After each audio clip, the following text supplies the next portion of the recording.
following is part of a collection of interviews conducted by El Grupo Elron, a non-profit group dedicated to eradicating false concepts in all fields of knowledge through the teachings of the ascended masters of light, via medium, Jorge Raul Olguin.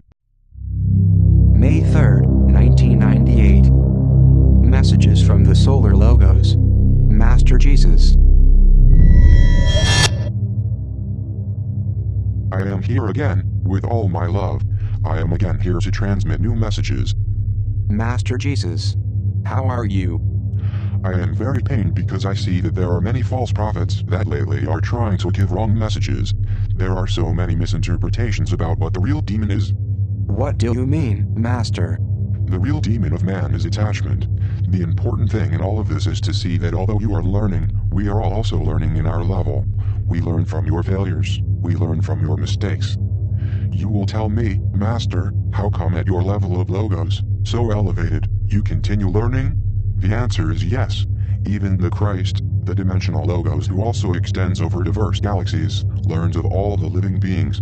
Not even the highest beings stop learning, nor the smallest of species of insects. Also, when I was incarnated, the main enemy of the race was temptation. Today, I can say with all certainty that temptation has passed to a second level. The biggest enemy of the race now is ego. Ego is practically the demon incarnated. What does this mean? Just as there is a series of demons working for my father, so that you can evolve, we can also evolve. Those demons take advantage of your imperfections and they feed your ego. When feeding your ego, it empathizes with that demon who is feeding it, then it makes that each person question themselves, question everything, question why they live, why they work, why they have certain suffering, why they have a certain family. All whys come because of ego. And ego asks everything because there is a demon behind even this, that makes this even be questioned. And I want to clarify that it's precisely a demon that serves you. But, is the demon aware that in fact he is helping you? No, obviously he doesn't know. What the demon is looking for is to destroy you, not to strengthen you. But when we speak of demons, are we speaking of a certain entity? Yes, we are speaking of a certain entity. Not symbolic? No, not symbolic. At this time there are 7 of the original 72 Elohim working, and there are also many demons working. Just as the Elohim creates new angelic spirits, new spirits in evolution, in the same way, the demons are trying to tempt, but I insist again, temptation passes at this time to a second plane. But are we speaking of good demons or bad demons that make us evolve? Good demons don't exist. All demons are angels of error. Would it be something like a demon inside of us? The Father gives free will to all of us. Then, inside of us, it is an expression that it is necessary to take with a grain of salt, to say it in a very human expression.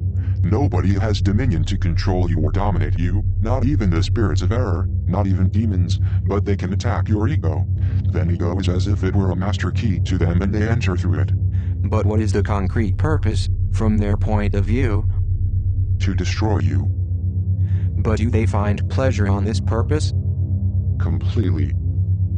But are we speaking of beings of the second or third plane, that is to say, of the so-called spirits of error? No, demons are angels that have lost their identity. Is it real then, that there was a fight where spirits rebelled against the Father? Lucifer is an angel of light. He is one of the purest angels in the universe and the Father sent him in mission to the planet Earth to tempt. Then, by means of the temptation and suffering, in this way the spirit would evolve. Lucifer brought many collaborators that lost their memory because of divine mercy, and then they became demons. As well as they have tempted me in the desert. What do you suppose was my temptation? I suppose that ego.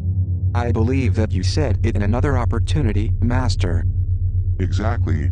Then, what is defeated here is the temptation of ego, because ego is our weakness. Ego is the thing that makes us disgust. Why we don't ask for forgiveness? Because our ego doesn't allow it. Why don't we bend our heads? Because our ego doesn't allow it. Why do we offend ourselves? Because our ego is the one that is offended. And how can we defeat it? With the other part, with the most beautiful part, which is the Father's part. We have the divine particle, the Spirit. The Spirit is the one that came to serve, the one that came to give. It is the one that came, by means of love, to defeat all the accumulated hate. I already gave this message, and it was not a single time. I gave it once in life, and in telepathic messages I gave it many more times. But every day I am being less understood. How will these demons end their cycle? Maybe in the 8th sphere? No, because although in these moments they ignore it, they are working for the Father. When in an eonic future all the spirits in evolution reach the communion with the Father, automatically, I express things with your words to be understood. Those demons will recover their memory and they will be angels again. This explanation, Master, is perfectly clear to me now. One of the biggest moments of happiness for Lucifer, when serving the Father as Prince of Demons, was when I resisted his temptation. Lucifer was fearful that I yield to his temptation, but he could not say anything because he was serving the Father. What love it is necessary to have for the Father to tempt his children, as human beings say, without hesitating, without complaining. Master, concretely, which was the temptation? The ego, naturally. Yes, but you obviously have power, tremendous power. Were you compelled to use that power? Many times. And if you had used that power, what would you have been able to do? Maybe destroy? That power I used it many times. The scripture where it is written that the tempest was calmed, it is real. The levitation on the waters was also real. Master, could we also talk a little about the resurrection that you said you were going to explain the last time? Yes, we can. The key question is if you were lower dead from the cross, obviously according to the terrestrial canons, or were you were unconscious. I was truly dead. But I didn't have the silver cord cut. In that moment I decided to descend to the 8th sphere, because I wanted to absorb the suffering of my brethren's pain. It was like thousands and thousands of pins were nailed in my hypothetical body. Was it a decision completely yours? Correct. Because I wanted to live that experience, it was necessary for me to live it. The suffering on the cross is insignificant compared to the suffering of the 8th sphere. This is what my current followers, in such narrow religion, don't understand. They speak about the Calvary that was an insignificance comparing to the suffering of thousands of spirits in that place of pain. Are you speaking literally or symbolically when you mentioned that in that 8th sphere the suffering is bigger than crucifixion? I am speaking literally. It is much bigger because it is perceived. At the same time, the suffering of thousands of beings that are in that level. That is to say that the spirit who is in the 8th sphere also knows the suffering he caused to others? Not only does he know, but also he feels the suffering he caused to others, and he ascends of level 1 instead of suffering for all the sharp pains he is feeling. I speak of sharp pains in your language to illustrate better what I am trying to convey. Those sharp pains stop hurting him because the tears, speaking metaphorically, spilled for the suffering caused to his fellow men. They are stronger than the sharp pains. Do you understand what I mean? Totally, Master. The explanation is clear. And in that moment, automatically I ascended in level.